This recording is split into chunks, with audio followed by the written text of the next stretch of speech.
السلام علیکم ورحمۃ اللہ وبرکاتہ۔ بسم اللہ الرحمن الرحیم۔ یا ایھا الناس انا خلقناکم من ذکر و انثی وجعلناکم شعوبا وقبائل لتعارفوا ان اکرمکم عند اللہ اتقاکم۔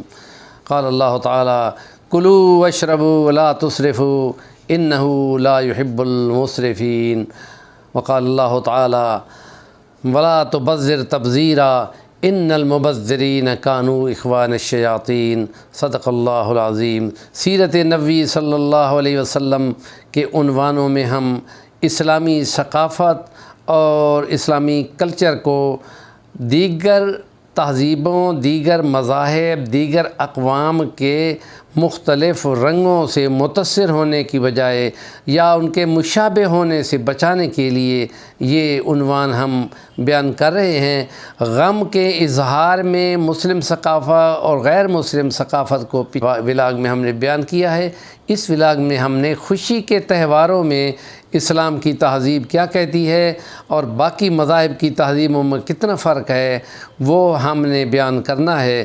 تو اس لیے ہم یہ کہتے ہیں کہ یہ اجتماع جو ہیں یہ معاشرت کا حصہ ہے، اور خدا نے بھی یہی کہہ دیا ہے کہ تمام انسانوں کو ہم نے ایک باپ اور ایک ماں سے پیدا کیا ہے، اور ان سے قبیلے اور خاندان بنے ہیں، ان سے صرف پہچان کے لیے یہ نام رکھے گئے ہیں، باقی ان کا حسب اور نسب یا ان کسی طریقے سے ان میں تقوی، عزت اور وقار کے پہلو کو نہیں لینا چاہیے۔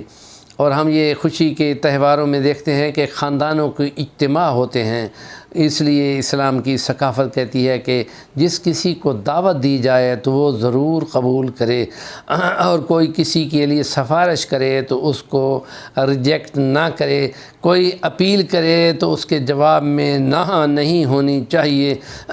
اور ان اجتماعات میں خوشی کے تہواروں میں جیسے شادی بیاہ ہے، نکاح ہے، ان میں دعائیں چلتی ہیں۔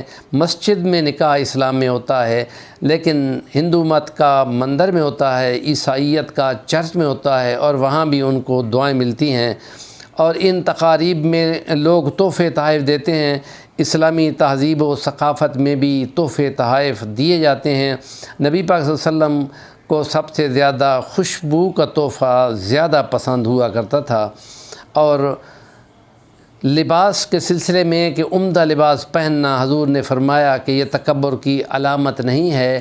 ہاں، ریشمی لباس پہننا اور سونے کے زیور مرد استعمال کرے تو وہ حرام کر دیے گئے ہیں، اور صرف عورت کے لیے زیور سونے کا، چاندی کا اور ریشمی لباس حلال کیا گیا ہے۔ اور یہ فرق ہے کہ مسلمان مرد کے لیے اس کی اجازت نہیں ہوگی۔ اور کھانوں کے استعمال کے سلسلے میں شادی بیاہ میں ولیمہ ہوتا ہے، اور اس میں تمام شادی بیاہ کے اخراجات مرد پہ اس شریعت اسلامی نے رکھے ہیں۔ جہیز کے سلسلے کی یہ ایک بڑی نحوست جو مسلم ثقافت میں آئی ہے وہ ہندو کلچر سے آئی ہے، اور اس میں بیٹی والوں کو بہت سارا سامان دینا پڑتا ہے، جبکہ اسلامی ثقافت میں اور افغان ثقافت میں اور عرب ثقافت میں صرف اخراجات مرد اٹھاتا ہے، اور عورت کے لیے یہاں پر کسی بھی قسم کے اخراجات نہیں رکھے گئے ہیں۔ اس خوشی کے تہواروں میں دنیا، ہندو مت، باقی مذاہب کے لوگ بہت زیادہ موسیقی اور گانے اور ناچ کے رنگ پیش کرتے ہیں۔ اسلامی ثقافت ان سے پاک ہے، اور ان چیزوں کو اس سے دور رکھا گیا ہے، اور یہ کہا گیا ہے کہ النکاح من سنتی فمن راغب عن سنتی فلیس منی۔ اور یہ بھی بتا دیا گیا ہے کہ نکاح وہ سب سے اچھا ہے جو سب سے آسان ہو اور سب سے کم خرچ ہو۔ اور ان اجتماعات میں لوگ اپنے فن کا اظہار بھی کرتے ہیں، وہ چاہے موسیقی کی صورت میں ہو، چاہے گیم کی صورت میں ہو۔ اور مسلمانوں کے نزدیک تو یہ اجتماعات کسی عالم کی تقریر یا کسی تہذیب و ثقافت کے ابلاغ کے لیے اس کو لینا زیادہ بہتر ہے، بجائے اس کے کہ کبڈی کے میچ کرائے جائیں اور فٹ بال کے میچ کرائے جائیں اور ایسے تقاریب کی جائیں۔ سجاوٹ کے سلسلے میں یہ ہے کہ یہ خوشی کے رنگ کو نمایاں کیا جا سکتا ہے، اس میں کوئی حرج نہیں ہے، لیکن یہ ہے کہ ایک ہی رات میں 2-2 کروڑ کے گولے پھونک دیے جائیں اور روشنیوں کا اتنا سیلاب چھوڑ دیا جائے کہ سارے ملک کی بجلی ہی کم ہو جائے، یہ فضول خرچی کے ضمن میں آیا ہے۔ اور نبی پاک صلی اللہ علیہ وسلم پر اترنے والی شریعت یہ کہہ چکی ہے کہ جو زیادتی اور اسراف کرتا ہے، بے جا ضائع کرتا ہے، اڑاتا ہے، وہ شیطان کے بھائی ہیں۔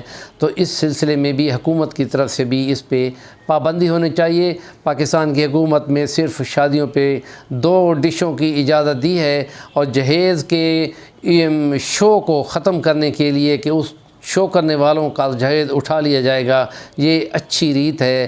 لیکن وہ لڑکے والے جو بیٹی والوں سے اگر کوئی چیز مانگتے ہیں، ایسے نکاح کرنے والوں پر بہت سخت سزا ہونی چاہیے، اور ایسوں کو پہلے ہی دیکھ لینا چاہیے تاکہ ان سے موقع پہ ہی جان چھڑا لی جائے۔ اور ہمارے اس ولاگ کا نام ہے صفی الوانی، اور یہ اس سلسلے کا 4تھا ولاگ ہے، اور ضرور سنیں اور آگے دوستوں کو بھی اس